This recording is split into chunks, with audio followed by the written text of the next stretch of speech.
Let me ask you something. Have you ever walked away from someone toxic? Maybe a narcissist?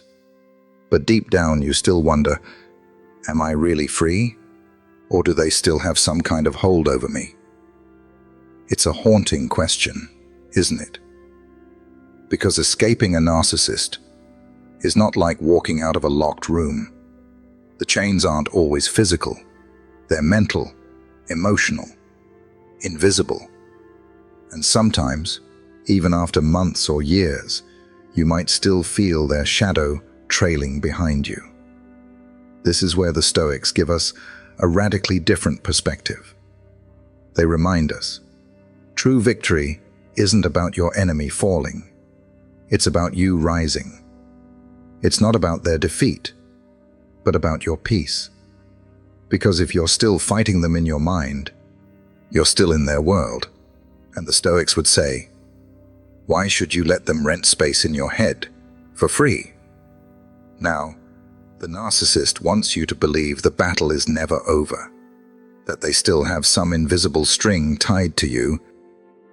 And let's be honest, they're masters of planting that doubt. They want you questioning yourself, replaying old arguments, checking their social media to see if they're talking about you. They know if they can keep you emotionally reacting, they still win, even if they're no longer in your life. But here's the truth. You can be standing miles away from someone, yet still be trapped by them. And you can also be standing right in front of them, yet completely untouchable. The question is, how do you know when you've already won? Because make no mistake, winning here doesn't mean they've apologized or admitted they were wrong or finally treated you with respect. That day might never come, and if you're waiting for it, you're putting your peace on hold. The Stoics teach us that power comes from shifting the measure of victory. It's not, did I beat them? But, am I free from needing to? It's not, did I prove them wrong? But, have I stopped caring if they think I'm wrong? And here's the beautiful part. Sometimes, you've already reached that point, but you don't realize it yet. You're already living in freedom. But old habits make you second-guess yourself. That's why today, we're going to break down the clear, undeniable signs that you have already won against the narcissist, even if you're still doubting it. These are not vague, feel-good platitudes. They're concrete shifts in your mindset, your habits, and your energy. They're the moments when you go from reacting to choosing, from explaining yourself to realizing you don't need to, from seeing them as a villain to not seeing them at all. And let me tell you, once you recognize these signs, something powerful happens. You stop playing their game entirely. You stop looking for closure in their reaction. Their name pops up somewhere, and nothing happens. No anger, no racing thoughts, no tightness in your chest, just stillness. And in that moment, my friend, you've just stepped into one of the clearest signs that you've already won: emotional detachment. You see, narcissists thrive on emotional hooks. They feed off your reaction. If they can make you angry, guilty, confused, or desperate, they feel powerful. Because in their mind, if they can still control your emotions, they still control you. But when their words fall flat, when their presence no longer shakes you, that's when their grip slips. Think about it. How many times in the past did a single text from them ruin your entire day? How often did you go back and forth in your head wondering, should I respond? Did I say something wrong? Are they trying to hurt me on purpose? That internal chaos wasn't just about them. It was about your attachment to how they viewed you. You were emotionally invested in their opinion, even if that opinion was toxic. But detachment, that's different. It doesn't mean you don't care about anything. It means you've finally drawn a boundary between what happens outside of you and what happens within. One day you might scroll through social media and see a picture of them smiling, acting like nothing ever happened. And instead of burning with rage or confusion, you just keep scrolling. You don't freeze. You don't spiral. You might even laugh. Not out of bitterness, but because it no longer matters. That's not coldness. That's freedom. The Stoics understood this deeply. Epictetus wrote, "It's not events themselves that disturb us, but our judgments about them." You're not upset because they exist. You're upset because of what you've attached to them. Unfinished pain, old hopes, false expectations. But when you master the art of letting go of those attachments, their power dissolves. And this isn't something you fake. It's not about pretending to be indifferent while secretly obsessing inside. True detachment is calm, quiet, and effortless. It's walking into a room where they are and realizing they no longer dominate your emotional space. It's hearing about them from someone else and not feeling a rush of jealousy, resentment, or pain. It's knowing that they might be talking behind your back and still choosing peace. And yes, that level of peace doesn't happen overnight. You may stumble. You may still have moments where emotions flare up. But over time, with practice, especially with Stoic principles guiding you, you start to reclaim your emotional energy. Because here's the hard truth. Every time you let them trigger you, you're giving them your power. You're handing over your inner world like it's up for rent. Marcus Aurelius said, "You have power over your mind, not outside events." Realize this, and you will find strength. And that's exactly what emotional detachment is. Strength. But don't confuse it with apathy. You're not shutting down your heart. You're protecting your peace.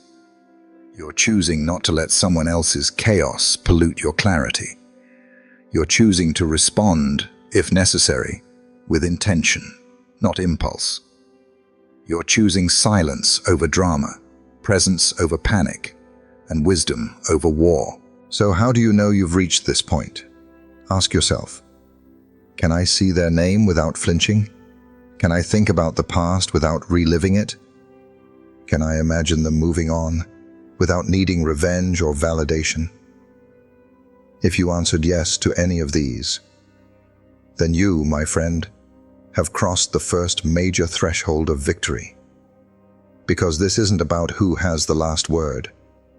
This isn't about proving anything. This is about peace. The kind of peace that doesn't need applause. And I want to be very clear here. This isn't weakness. Detachment isn't walking away because you're scared. It's walking away because you've outgrown the need to engage. It's not that you don't have words to say. It's that you've realized you don't need to say them. It's not that they're suddenly good people now. It's that their behavior no longer deserves a front row seat in your mind. Imagine your emotions as a garden. The narcissist used to be a wildfire, scorching everything, leaving you burned. Now, they're just a gust of wind on the other side of a stone wall. You feel it maybe, but it doesn't touch your roots anymore. And if you're sitting there wondering, but I still think about them sometimes, does that mean I'm not detached? Here's what I'll say. Detachment isn't about never thinking of them. It's about how those thoughts affect you. If you can remember without being ruled by it, if you can reflect without reacting, then yes, you're well on your way. The first sign of real victory is invisible to the world. It's internal, it's quiet, and it belongs only to you. So when you realize you've stopped reacting, when the emotional storms have passed, stand tall. That silence inside you, that's not emptiness. That's the sound of freedom. And that is the first proof that you've already won. Part 2. No desire for revenge. Let's be honest. There's a part of us deep down that craves justice, or at least the appearance of it. When someone hurts us, especially someone manipulative, selfish, and cruel, our instinct whispers, one day they'll pay. You imagine them losing everything. You picture them being exposed, humiliated, abandoned the way they left you. You might even dream about the perfect moment when they come crawling back, and you get to say, too late. Sound familiar?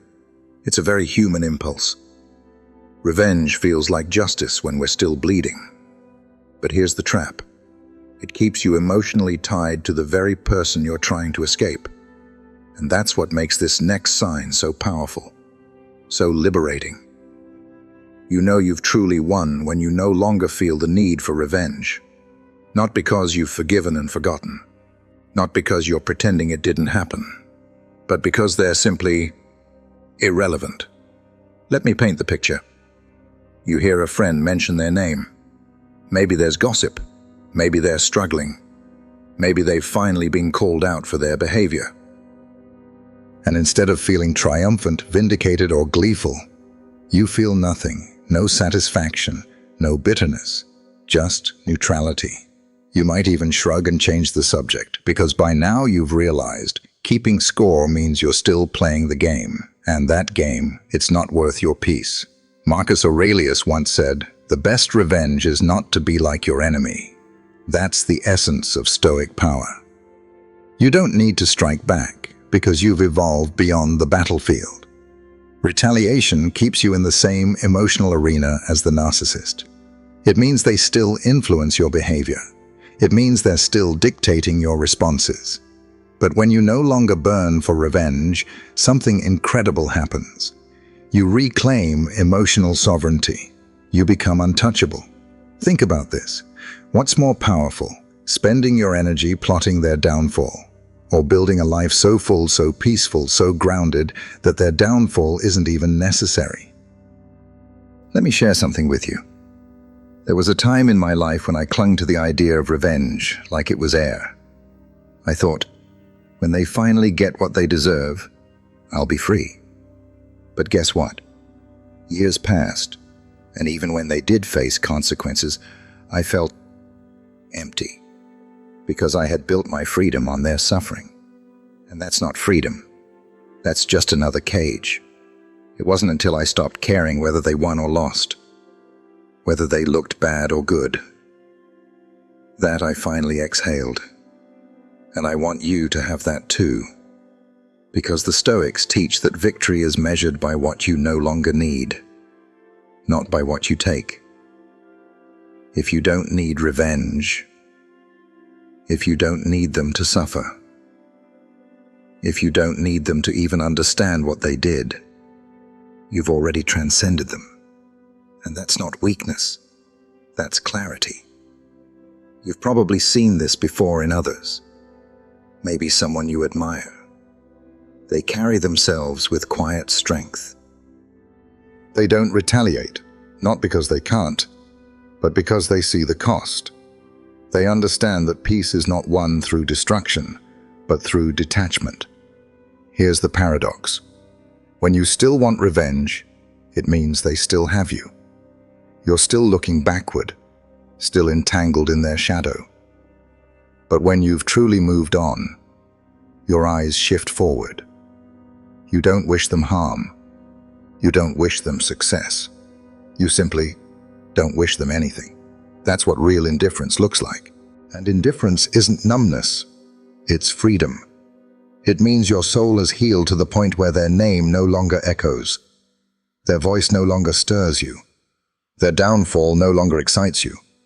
They've become a closed chapter in a book you're no longer reading. So ask yourself this. Can you imagine them being praised without feeling angry?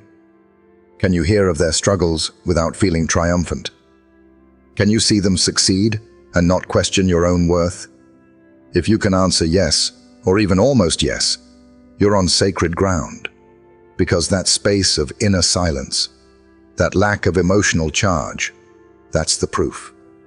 It says, I have reclaimed my narrative. I am no longer reacting to yours. And here's a beautiful truth you may not have heard before. Peace is the loudest revenge. It says everything, without saying a word. They may look for your reaction. They may wonder why you haven't responded, why you haven't struck back. They may even try to provoke you, because narcissists hate being forgotten. But when they find silence instead of a war, they'll realize they've lost something they can never get back: your attention, your energy, your soul. And that is the most elegant victory of all. Part 3. Living without fear. Here's a question worth asking. What would your life look like if you were no longer afraid of them? Not just physically, but emotionally, mentally, energetically. What would it feel like to walk into a room, see them standing there, and feel nothing but calm? No tension in your shoulders, no knot in your stomach, no racing thoughts preparing for battle, just presence, peace. That, my friend, is the third unmistakable sign you've already won. You are no longer living in fear. See, fear is one of a narcissist's sharpest weapons. It's not always loud or dramatic. Sometimes it's subtle, a lingering anxiety that you might see them, bump into them, hear from them. It's the way you scan a crowd unconsciously, the way you brace for emotional impact long after they've left. Fear keeps you imprisoned in the possibility of their next move, and as long as you're anticipating their reaction, you're still dancing to their rhythm. But the day you stop worrying about their presence, the day you stop caring about their opinion, that's the day you break the last invisible chain. Let me give you a picture. Imagine you're at a party. You're having a good time, reconnecting with friends, feeling light. And suddenly, someone whispers, "They're here." 2 years ago, that would have crushed your night. Your body would tighten, your energy would shift. You'd either flee or freeze. But today, you take a breath. You stay present. You remind yourself, I am not who I was. I do not owe them fear. You continue your conversation. Maybe you even smile. Because now, your peace is no longer something they can interrupt. That's not just confidence. That's victory. And it's a victory rooted deeply in Stoic wisdom. The Stoics were never interested in eliminating fear entirely.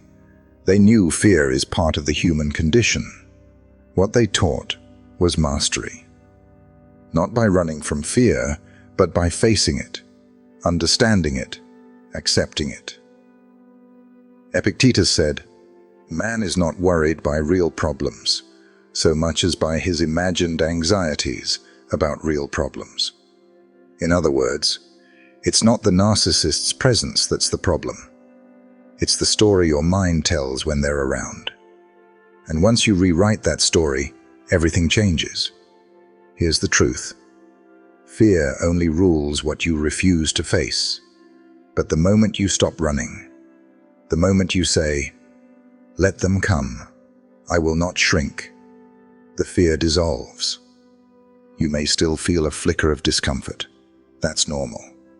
But it no longer defines your behavior. It no longer makes your choices for you. And here's where it gets even more powerful. You stop needing to avoid them.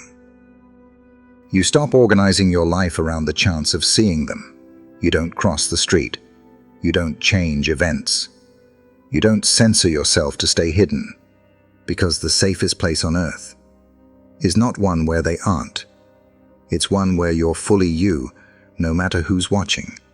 So ask yourself, can you be in the same space without shrinking? Can you hold your posture, your voice, your energy, without apology? Can you live your life without checking over your shoulder? If the answer is yes, even partially, then you've stepped into a rare kind of strength. A strength the narcissist can't comprehend, because they live off control, They feed off intimidation. They want to be the storm you always prepare for. But now, you are the calm that no storm can shake. Think of it this way. Your fear was once a leash they held, but every step you've taken toward your own truth has loosened it. And now, you're walking free. They may still exist. They may still speak. But they no longer live rent-free in your mind, because you've stopped giving them your emotional real estate. You've built boundaries where there used to be panic. You've replaced dread with dignity. And that's the beauty of this journey. You don't need to be fearless to be free. You just need to fear less, to choose courage more often than not, to show up, even when your knees shake, and say, "You don't get to shrink me anymore." Let me share something personal. There was a time when I let fear dictate everything, what I said, where I went, even what I wore. Not because I was weak, but because I didn't yet know how strong I was allowed to be. But the day I walked into a room, saw them, and kept walking like I owned the place, that was the day I knew. They didn't win. I did. Not because I fought harder, but because I stopped fighting altogether. I stopped reacting, stopped explaining, stopped needing to prove anything. I just was. And that was enough. That's what the Stoics call inner freedom. And when you reach it, you won't feel the need to announce it. It'll just be. So if you're watching this and thinking, "I'm not there yet," that's okay. This kind of peace isn't always loud. Sometimes it comes slowly, like the tide reclaiming the shore. But every time you choose to live without fear, every time you stay grounded instead of shrinking, you win a little more. So don't rush the process. Just keep walking, keep standing, keep choosing your calm, and one day you'll look around and realize the fear is gone, and in its place, power, peace, and the unshakable knowing that you've already won. Part 4. Focus on your own life. There's a quiet moment when it hits you. You haven't thought about them all day. Not because you forced yourself to forget, not because you pushed the memories away, but because your mind has been full of plans, progress, passions. You were too busy living. And that, right there, is one of the most powerful signs that you've truly won. Your focus has shifted back to your own life. You're no longer obsessed with what they're doing, saying, posting, or thinking. You've stopped tracking their every move, and instead, you've started tracking your own growth. Because when you're finally free from their grip, your attention returns to its rightful place, you. See, narcissists are masters of distraction. They create drama so thick, so chaotic, that you forget who you were before them.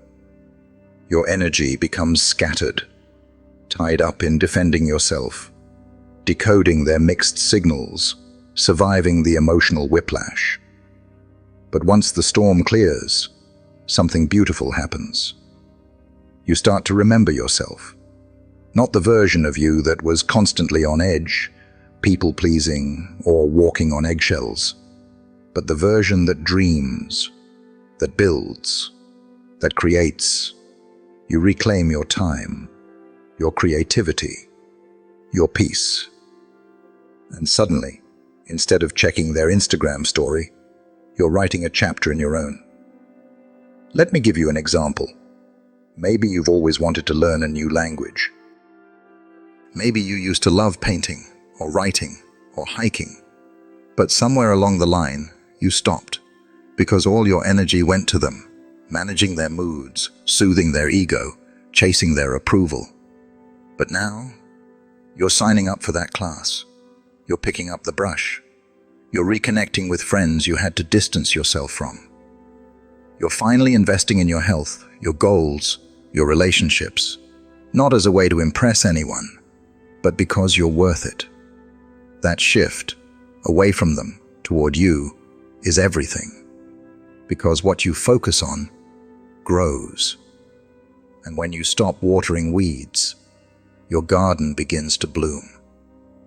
The Stoics understood this deeply. They believed that your energy is your most valuable currency.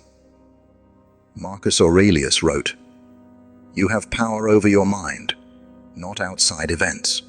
Realize this, and you will find strength." Translation: what you give your attention to defines your life. If you constantly focus on the person who hurt you, they continue to win, even in absence. But if you shift that spotlight inward, onto your purpose, your joy, your healing, they fade into the background, not because you erased them, but because they're no longer relevant. And this doesn't mean pretending they never existed. It means they're not at the center of your story anymore. You are. This is when you start setting real goals again. Not revenge goals like, "I'll show them," but real, soul-driven goals like, "I want to feel strong in my body again. I want to grow my career. I want to reconnect with the people who truly see me. I want to travel, to learn, to love without fear." And you start taking action.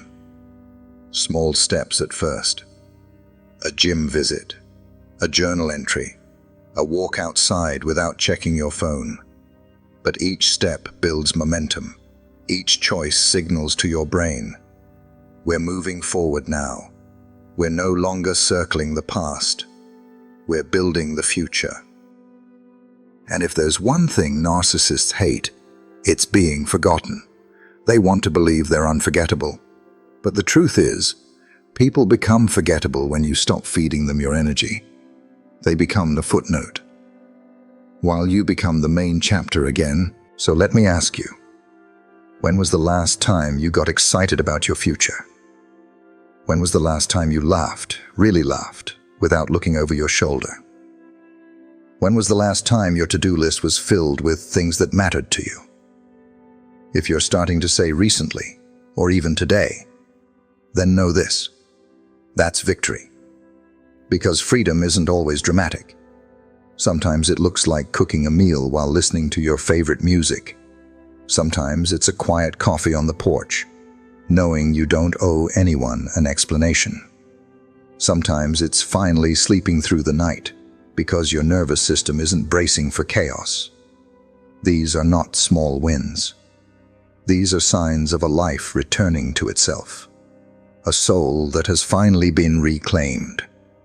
And here's the thing no one tells you.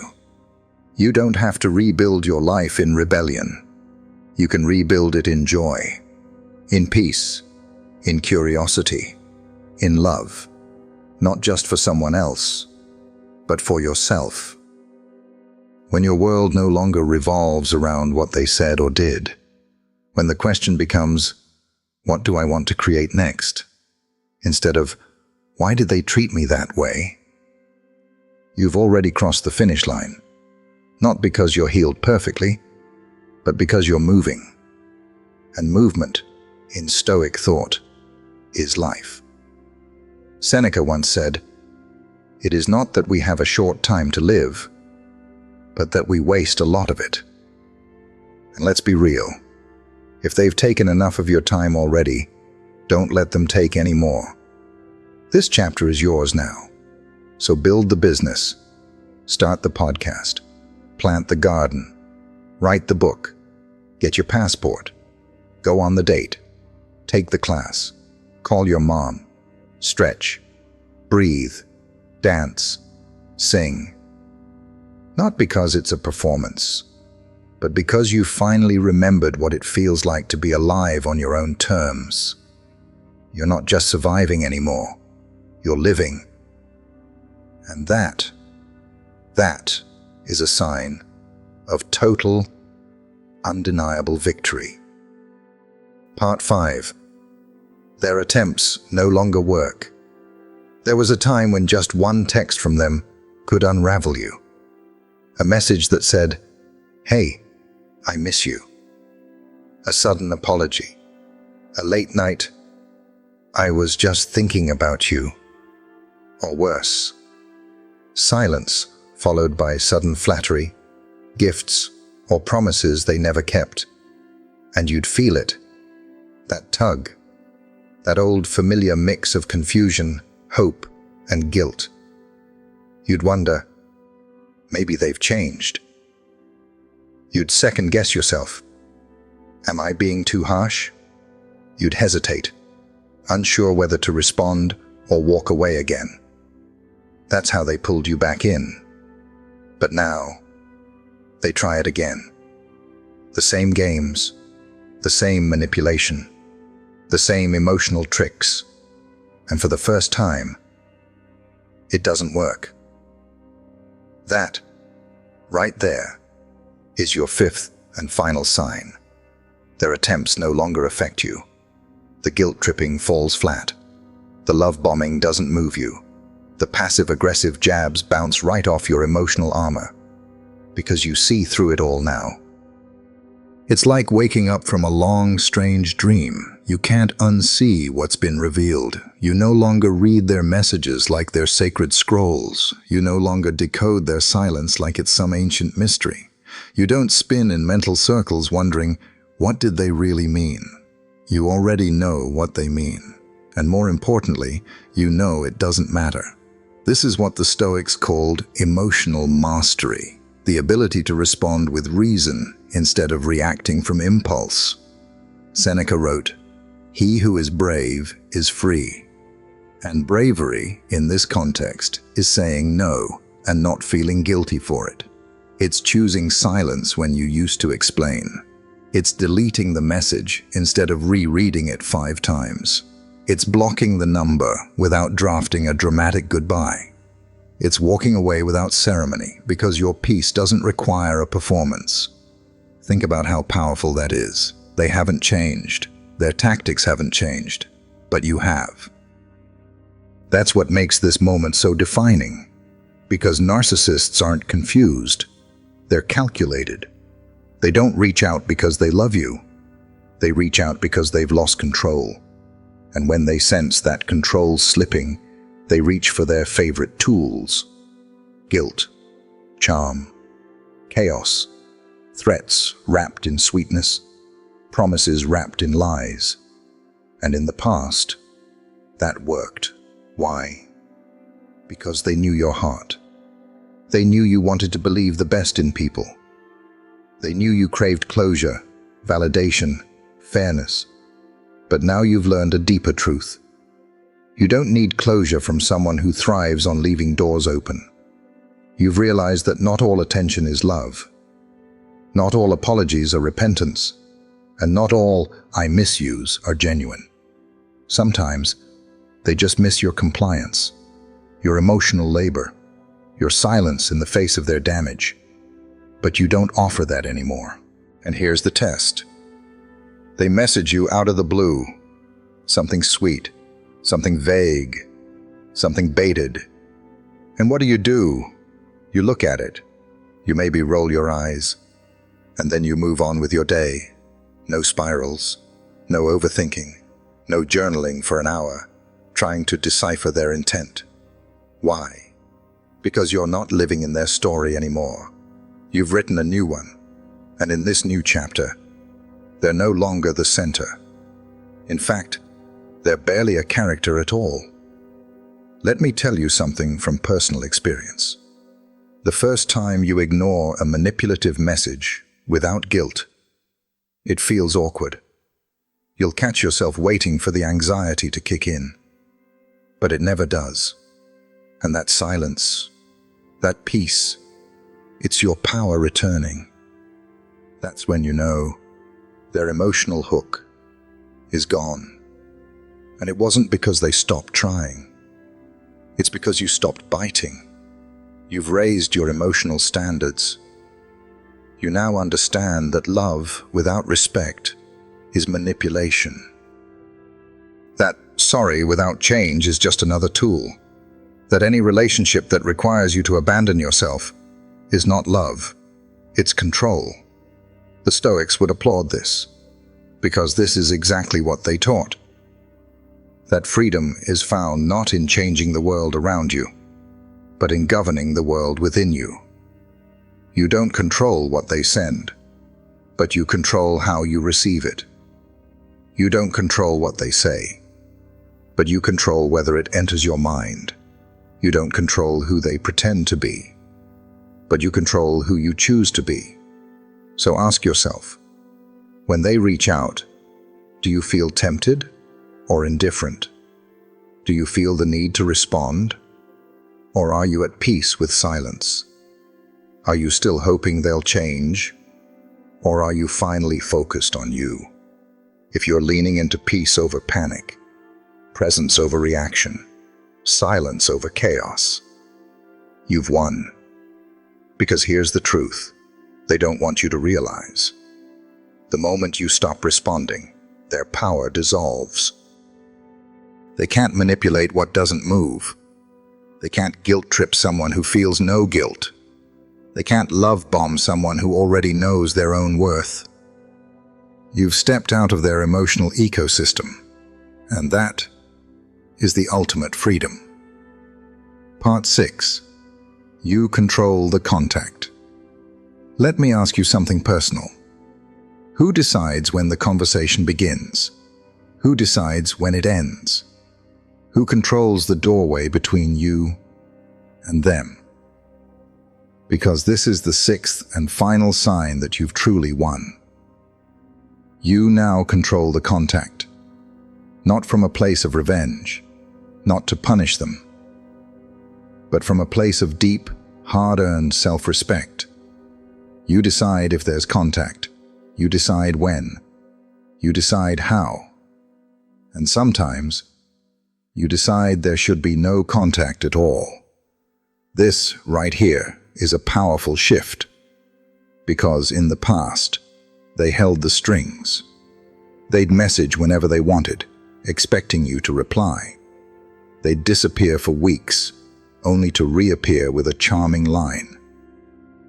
They'd manipulate the rhythm, hot and cold, silent and sweet, and you dance to it, hoping to feel seen again. But now, you don't dance anymore. You set the tempo. You draw the line.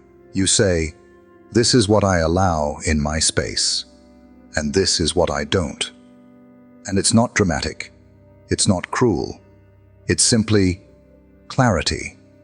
You block them, not because you're bitter, but because you're building boundaries. You silence their number, not because you want attention, but because you want peace. You limit communication to essentials only, if legal ties exist, without explaining yourself or softening the edge. You no longer owe them access just because you shared history. That chapter has closed, and the person you are today gets to choose who enters your life next. The Stoics would call this ownership of your own domain. You may not control the world. You may not control what people say or do, but you control your gates. You control your response. You control who you allow into your energy field. You control who gets to speak into your life and who doesn't. Epictetus put it best. The key is to keep company only with people who uplift you, whose presence calls forth your best. If their presence invites confusion, pain, or chaos, then you have every right to close the door. And let's be clear, that doesn't make you weak. It doesn't make you mean. It makes you awake. It means you've stopped confusing access with kindness. It means you understand that your time, your mind, your emotional landscape is sacred. Let me share a simple example. Let's say they text you, not aggressive, not obviously toxic, just familiar. Maybe it says, "Hope you're doing okay." 2 years ago, you would have responded. You might have said, "Thanks. You too." Then the conversation would snowball. Before you knew it, you were sucked back in. But now, you pause. You look at the message, and you ask yourself, Does responding serve my peace or disturb it? If the answer is disturb, it ends there. You don't explain. You don't justify. You simply don't engage. That, right there, is freedom in motion.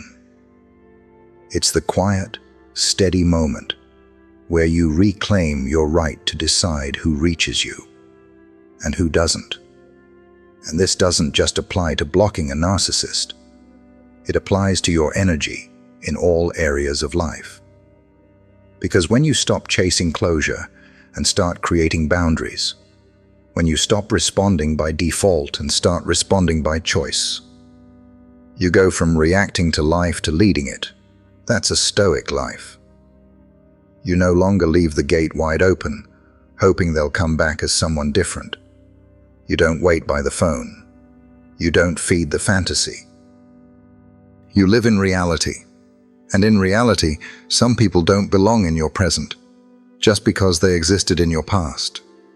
That clarity, that control, it doesn't come overnight. But once you taste it, there's no going back. Because it's not about silence for silence's sake. It's about protecting what you've worked so hard to rebuild. Your calm, your clarity, your power, your purpose. So if you're watching this and you've already taken those steps, if you've deleted the message, ignored the bait, blocked the number, or said no more without guilt, that's victory. That's not avoidance. That's wisdom, because you're no longer waiting for them to get it. You've gotten it. And now, you move forward. Let's make it practical. You don't pick up the call just because your phone rings. You don't open the door just because someone knocks. You don't engage just because they poke. You live intentionally. You choose who gets to walk beside you. And you choose with grace and strength who doesn't. That's power. Not loud, not dramatic, but grounded, sovereign, unshakable. Marcus Aurelius once said, "The happiness of your life depends upon the quality of your thoughts." But I would add this: your peace depends on what you protect your mind from. And sometimes protecting your mind means blocking their number. Simple, clear, free. So here's your final reminder. You don't owe access to anyone who's proven they will misuse it. You don't owe comfort to anyone who caused your suffering. You don't owe contact to anyone who earned your distance. You control the contact now. And in that one decision, you reclaim your dignity, you protect your peace, and you prove once and for all you've already won. Part 7. Thriving without them. You want to know the final undeniable proof that you've broken free? Here it is. You're thriving without them. Not surviving, not crawling through the wreckage. Not constantly checking over your shoulder, but thriving. You're building. You're healing. You're laughing again. Maybe for the first time in a long time. And the most telling part, their absence doesn't feel like a hole anymore. It feels like space. Space you finally filled with something far more meaningful. Your own life. This is when everything becomes crystal clear. You've stopped living in reaction to them. You're no longer proving anything.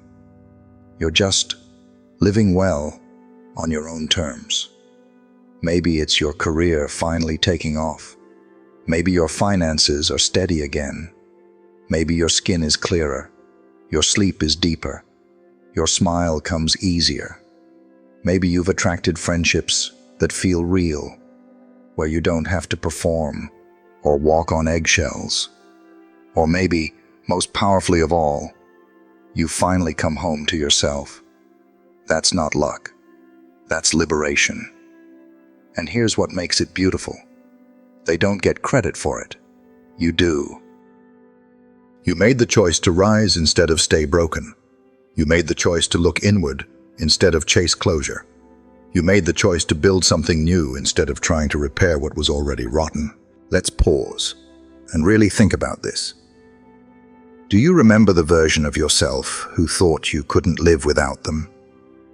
Who believed that their opinion of you defined your worth, that without their approval, you were somehow incomplete. That version of you couldn't have imagined this day. This version of you, the one who is now centered, whole, calm, driven. And here's the ultimate test. You hear their name, and instead of curiosity or bitterness, you feel nothing. Not because you've forgotten, but because you've moved beyond it. Their opinion, irrelevant. Their drama, no longer yours. Their presence, unnecessary. This is what the Stoics meant by tranquility. Not the absence of challenge, but the presence of inner strength. Marcus Aurelius once wrote, "Very little is needed to make a happy life. It is all within yourself, in your way of thinking." And that's exactly what you've proven, because you're not just thriving in spite of them.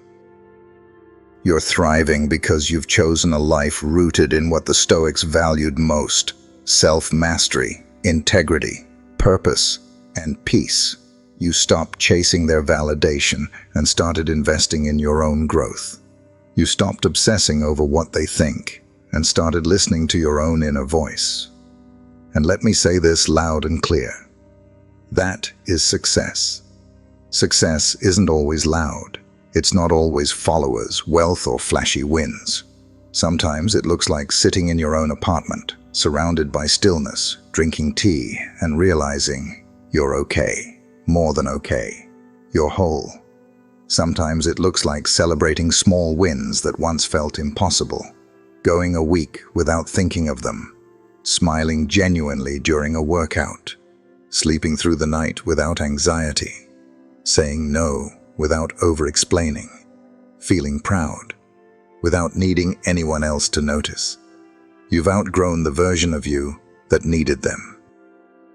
You've shed the version of you who tolerated confusion, manipulation, guilt, and now you're living with purpose, with intention, with presence, not for revenge, not to post a highlight reel for them to see, but because you finally understand this one truth: your peace is not a performance.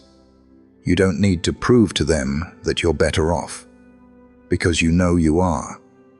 You're not just getting by. You're blossoming, financially, emotionally, spiritually. You're surrounding yourself with people who honor your boundaries instead of bending them.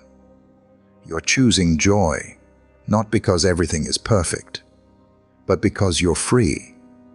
You're healing from the inside out, and it shows. And the greatest part? They don't know. They don't get to know. Because your life is no longer lived for their awareness. It's lived for you. You've taken your power back by no longer needing to be seen, heard, or approved by the one who tried to break you. They don't live in your head anymore. They're not the lens you see yourself through. They're not the audience for your success. They're gone. And you've won. Not because you got over them, but because you rebuilt what they tried to tear down, and you did it better. And here's what I hope you never forget. The best revenge was never revenge at all. The best revenge was thriving, quietly, steadily, peacefully, without needing them to notice, without needing them to apologize, without needing them at all. So now, take a deep breath with me. Because if you've seen yourself in the signs we've explored, the detachment, the peace, the indifference, the inner growth, the strength to walk away, then you've already done something extraordinary. You didn't just survive someone who tried to control, confuse, or diminish you. You reclaimed something far more powerful than revenge or public validation. You reclaimed your emotional freedom. And that, my friend, is what winning against a narcissist really looks like. It's not about proving anything. It's not about them falling apart while you rise. It's not about them watching your success and regretting their choices. That's just ego bait. True victory, the kind the Stoics revered, is internal. It's invisible to the world, but undeniable to your soul. It's waking up without anxiety in your chest. It's choosing peace over reaction. It's walking past them without tension. It's laughing again, trusting again, creating again. And most of all, it's no longer needing them to know that you're doing just fine. You're not chasing karma. You're not scripting their downfall. You've outgrown the war. Because in the end, the highest form of justice isn't loud. It's not courtroom drama. It's not the perfect clapback. It's not exposing them to everyone who didn't believe you. It's quiet. It's sitting in the stillness of your own life and realizing they no longer have access to your thoughts, to your energy, to your identity. They're gone. And what remains is you, wiser, clearer, softer, but stronger, more grounded, less reactive, no longer needing chaos to feel alive. That's Stoicism at its core. Marcus Aurelius didn't rise to power by tearing others down. He rose by mastering himself, his emotions, his expectations, his reactions. He wrote, "The tranquility that comes when you stop caring what they say or do, only what you do." You've reached that place now, because this journey was never about them. It was about you, your resilience, your clarity, your return to the person you were always meant to be. Before the manipulation, before the confusion, before the pain. And now that you've arrived, you don't need applause. You don't need closure. You don't need to win in the eyes of the world. You've already won where it matters most, within. So wherever you are in your journey, whether you've just begun to distance yourself, or whether you've been walking this road in silence for years, remember this: you're not behind, you're not weak, and you're definitely not alone. You're awakening, you're transforming, you're reclaiming your sovereignty. One boundary at a time, one deep breath at a time, one choice at a time. That's what real victory looks like. Not a fight, but a return. Not noise, but peace. Not control over them, but freedom from them. And that is a win they'll never understand, but one you will never forget. If this message resonated with you, I invite you to take one more powerful step.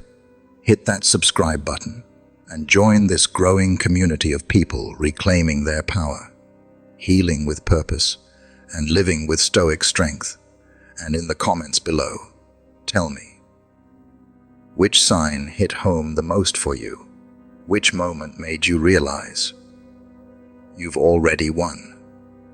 Let's keep building this path forward together, because peace is not the end of the story. It's the beginning.